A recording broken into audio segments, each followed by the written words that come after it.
Hello and welcome to SCN Corporate Connect. I'm Jane King at the New York Stock Exchange. With me today, David Feldman, a partner at Duane Morris, and basically the father of Reg A Plus funding. I mean, I'm not over-exaggerating, right? You really helped write this law. I did. I worked with Congress after developing some recommendations at the SEC before that, and the House Financial Services Committee brought a bunch of us in to make sure they did it the right way. Okay, and this has really changed things for small companies, Reg A Plus. Let's back up. Let's talk about what is Reg A Plus? What does it do?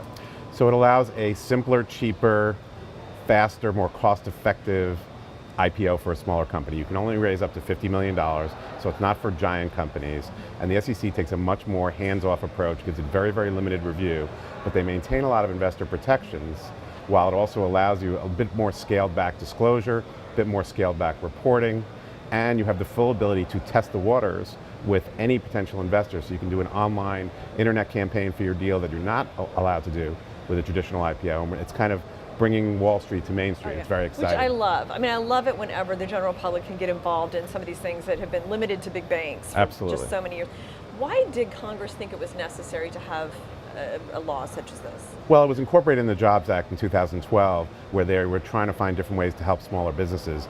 And they took the list from the SEC conferences we had been attending, and they said, let's do this. This is a good idea, and let's talk to practitioners. And Reg A had existed since the 1930s, but it was unattractive for a number of reasons. The amount you could raise was limited at the time to $5 million, and you had to go through full state merit review, what's called blue sky review, of these offerings, which led most people to just stay away from it.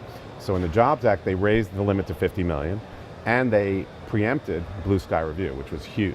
Okay, so I mean, how has this been received? I know there's some companies that really this year has been the first year that I've seen them trade at the New York Stock Exchange. It was a NASDAQ listed company that went through the Reg A Plus. I mean, how has this changed things for these smaller companies? It's been a game changer. Remember back in the 90s, we used to do lots of small company IPOs. In 2000, that kind of ended. We did a lot of reverse mergers after that because there were still companies wanting to be public. That kind of ended with a China mess in 2010.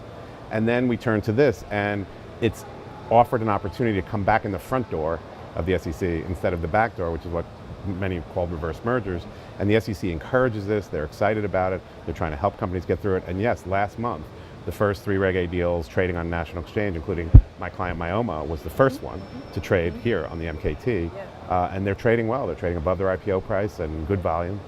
So have you found like that these companies, what works for them? Like what tends to be a company that's ready for Reg A Plus? We believe it's a company that has kind of a strong following online or has a big customer base, might be the best candidate, because we tend to, these kind of work as hybrids. Are they profitable?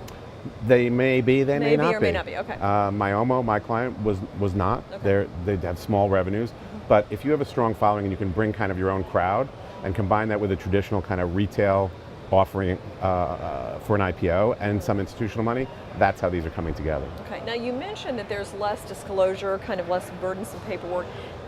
Does that open up kind of fraud? Is the SEC concerned about that, or how do they make sure that that doesn't happen? Well, it could, but the amount that they're taking away is not major significant things. Like, for example, you don't have to disclose your involvement with conflict minerals. Okay. Is that really, really important? It's more of a social issue, frankly, than a disclosure issue for an investor.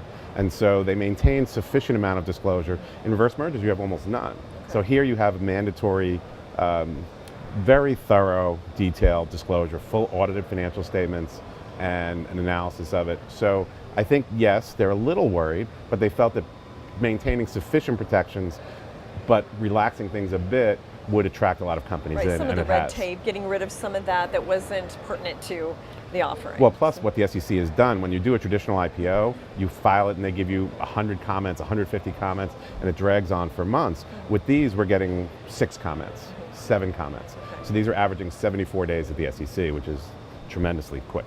So finally, how have these first few companies gone? Will there be any changes, you think, and what does the future hold for Reg A Plus? Well, there have actually been over 40 closed Reg A deals.